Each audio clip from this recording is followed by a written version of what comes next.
Hello, Water's Edge Allen and people from the internet. My name is Travis Harchin. I'm the pastor here at Water's Edge Allen, and I wanted to say welcome, or as we say in Texas, howdy. This past week, we dug into what is our desperations, or what are we desperate for? Because I think in moments of desperation, what we realize about ourselves is a lot of who our God is and how we view that God.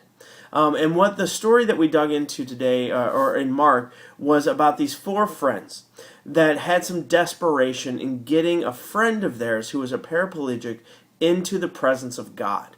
Now, as we unpack the story, we looked at a lot of opportunities for them to ditch and say, you know what, let's do this tomorrow, let's do this a different way.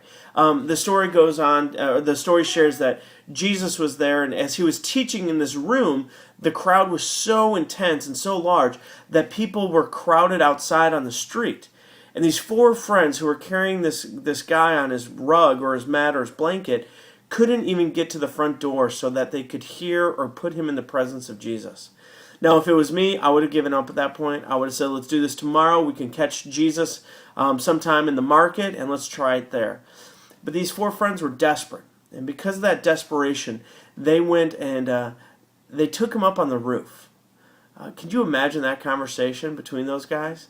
Who was the first one to be bold enough and say, hey, let's get him up on the roof?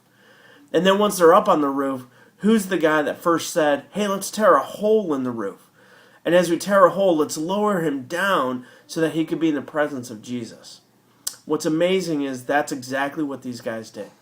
They got up on the roof with their friend. And as they were up on the roof, they dug a hole in the ceiling. You can almost see the scene unfold underneath as initially it was just a little bit of noise that was coming from up top and people starting to ask and wonder what was going on, and then the dust start to billow in the room as dirt falls from the roof and from the ceiling where the planks are being removed, and everyone just staring, not knowing what's going to happen next, and then you see this guy start to be lowered down into this room, and then all eyes are on him and on Jesus. And what I love about this moment of desperation is Jesus reveals to us what is desperately most important to him. It's obvious this guy had some felt needs. He couldn't walk. His entire existence was based on begging for people to help him out. But in this moment, Jesus went beyond the felt needs to the very core need that's not just true of him, but true of each one of us. And it's the core need of forgiveness of sins. And so in this story, what you see is Jesus bowing down and declaring that this man's sins are forgiven. That's what he does right off the bat. He forgives him his sins because of their faith. The faith of the few friends that did anything they could to get him into the presence of Jesus. Because of their faith, this one, his sins are forgiven and his eternity has been forever changed. And following that, to prove that he has the authority to forgive sins, he heals him. And it says in the story that the man gets up, picks up his blanket, and walks out. Could you imagine that scene in the street? As the crowd that wouldn't give him the time of day and wouldn't even let him into their house is now parting as he walks home for the first time ever. See, I think it's important for you and to me to remember that our God is passionately, desperately sold out to the forgiveness of sins. We can do all the service in the world. We can go to Africa and serve in Africa and help out with very felt needs of water and of education and of food. Huge, important stuff. We can go next door into the community that's suffering and give and help and serve with felt needs. Very real needs.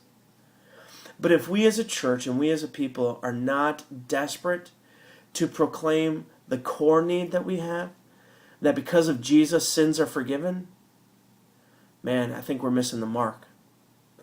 The greatest news that you and I can hear is this, that because of Jesus' desperation for us to be in relationship with his Father, he did what only he could do, so that our forgiveness of sins would be secure and would be that gift.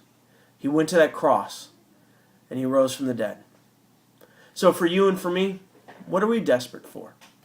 Are we desperate for the things of this world? Or are we desperate for the core thing that God was desperate for? The forgiveness of sins. And I guess my final question is this. Who's your friend on the mat that you are desperate to get to the presence of Jesus? God bless you. Have a great summer, and we'll see you next week as our summer shorts continue. Bye now.